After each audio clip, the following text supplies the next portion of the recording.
अशोकनगर सरकंडा स्थित सरस्वती शिशु मंदिर के शिक्षकों ने विद्यालय परिसर में प्रिंसिपल के सामने जमकर विरोध प्रदर्शन किया।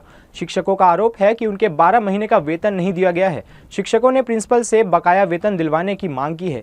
इससे पहले मंगलवार को भी शिक्षकों ने कलेक्टर कार्यालय और जिला शिक्षा अधिकारी के समक्ष लिखित आवेदन देकर विरोध प्रदर्शन किया था। मीडिया से बात करते हुए अशोकनगर सरस्वती शिशु मंदिर की प्रिंसिपल ने कहा कि स्कूल प्रबंधन के पास पैसों की कमी होने के कारण वेतन के भुगतान में विलंब हो रहा है। उन्होंने कहा कि स्कूल में पढ़ने वाले बच्चों की संख्या में इस बार भारी कमी आ गई है। जो बच्चे पढ़ रहे हैं वे भी समय से फीस नहीं देते, इस कारण वेतन देने में विलंब हो रहा है। प्रिंसिपल ने कहा कि पैसे आते ही तुरंत शिक्षकों का वेतन दिया जाएगा। शिक्षकों ने बताया कि 12 महीने से उन्हें संस्था की तरफ से कोई वेतन नहीं दिया गया है। बच्चों का भविष्य खराब ना हो, इस कारण वे लोग अब तक बिना वेतन के ही काम कर रहे हैं, किंतु लंबे समय से वेतन न मिलने की वजह से परिवार की आर्थिक स्थिति अब खराब हो चली है।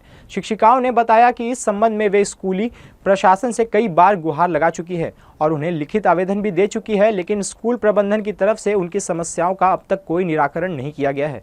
इसलिए मजबूर होकर उन्हें सड़कों पर उतरना पड़ा। उस दिन हम लोग कलेक्टर साहब के पास गए थे, फिर हम लोग अपने शिक्षा अधिकारी के पास भी गए थे, एसडीएम के पास भी हम लोग गए थे अनुमति लेने के लिए।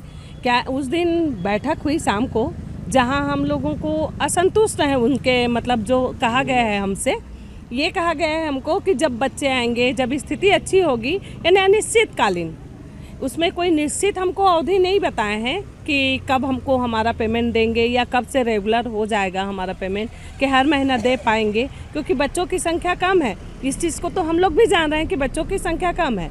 हम लोग उस पर हर तरह से एग्री हैं और अभी तक 1 साल तक हम लोगों ने बिना किसी एक के अपना काम करते रहे। में मांग ये है कि हम लोग एक तो अल्प वेतन में काम करते हैं, 6,000 से ज़्यादा किसी का भी पेमेंट नहीं है और उसमें हम लोग अपने घर परिवार चलाते हैं, रोजी रोटी अपना उसी में चलता है, जो कि हमको विगत 12 महीने से तनख्वाह नहीं मिल रही है।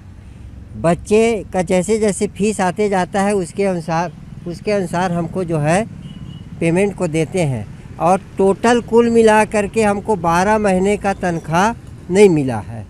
हम लोग आर्थिक स्थिति से इतना जूझ रहे हैं कि अभी दिवाली त्यौहार में हमको दिवाली त्यौहार अच्छा से नहीं मना पाए।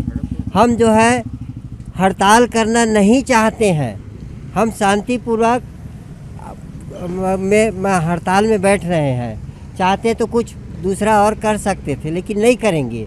हमारे इसमें नहीं है, हमारे संस्कार में ऐसा भावना नहीं है। कुछ दिन पहले आप लोगों की जो मीटिंग हुई, हमारे समिति के साथ ये सभी बहन जी लोगों की मीटिंग हुई थी, ठीक है, 2 दिन पहले हुई थी और मीटिंग में सभी बातें रखी गई कि विद्यालय में पहले बहुत बच्चे थे, पर्याप्त पैसा आता था, ठीक है। अभी बच्चों की संख्या बहुत कम हो गई। पिछले साल हमारे पास जितनी संख्या थी उससे हम 100 बच्चे और हमारे स्कूल में कम हो गए हैं।